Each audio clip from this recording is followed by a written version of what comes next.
are just putting out apps like crazy. In the last couple of weeks we've put out CNET TV for iPhone, we put out CNET News, CNET Reviews went live on Monday. We did an optimized Google TV site, so it's just really all about apps and devices for us and making sure that our users can consume our content in whatever way makes sense for them. Specifically with mobile, I understand you've been doing some interesting things. Can you describe that? Sure.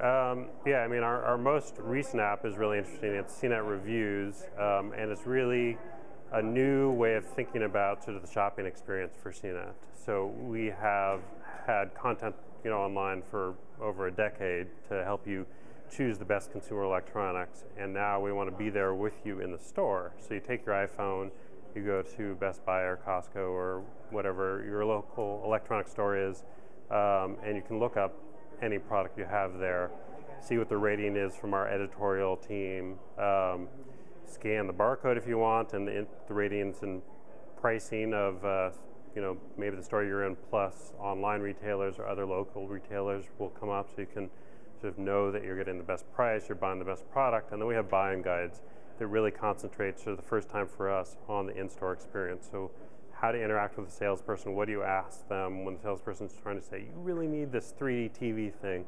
You can read our buying guide and we'll say, no, actually, you don't need that. So how are you monetizing this product?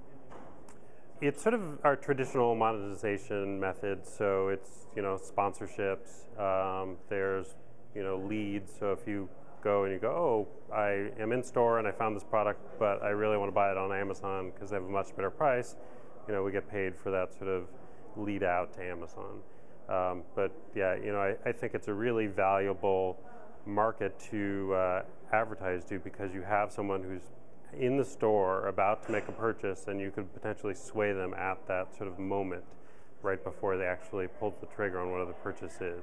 Tell me a little bit about the functionality of CNET TV. What are you hoping to accomplish? So CNET TV was sort of our experiment 4 or 5 years ago as sort of taking all the technology content that CNET had and adding a bunch of lifestyle content and placing a bet that people would want to watch technology video content for the sake of the content and not because they were making a purchase decision.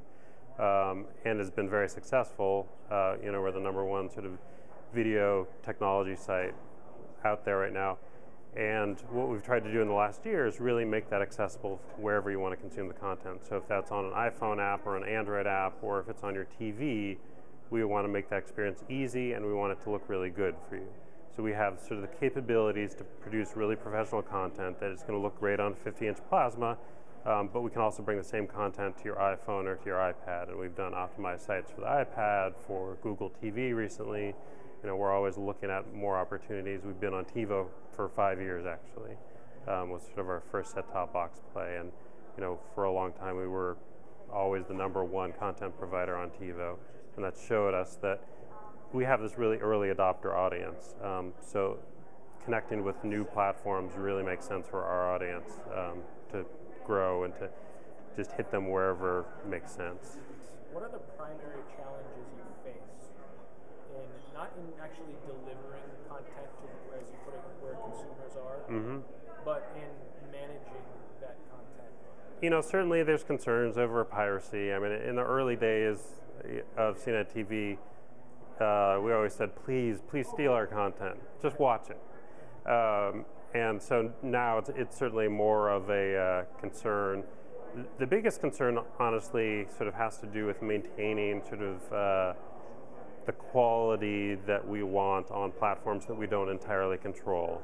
So if we want to bring our content to Boxy or to Roku, where it is sort of someone else's platform, we can sort of do some of the development, but we want to make sure that our users can get to all the content and really have a high level of quality content. And we also want to make sure that if an advertiser buys a specific show, we can deliver their advertising not just on our site, but across all the platforms, because they want to say, hey, I own Buzz Out Loud, so I want to make sure that my ad appears everywhere Buzz Out Loud is. And that becomes a really challenge when we don't own the platforms.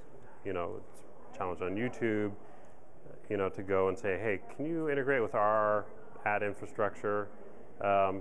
These 10 partners that just want to work with DoubleClick or your internal advertising platform.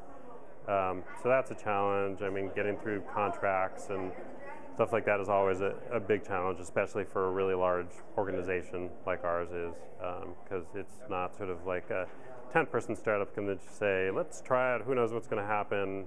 Oh, contracts, we're not worried about that. We'll just try it.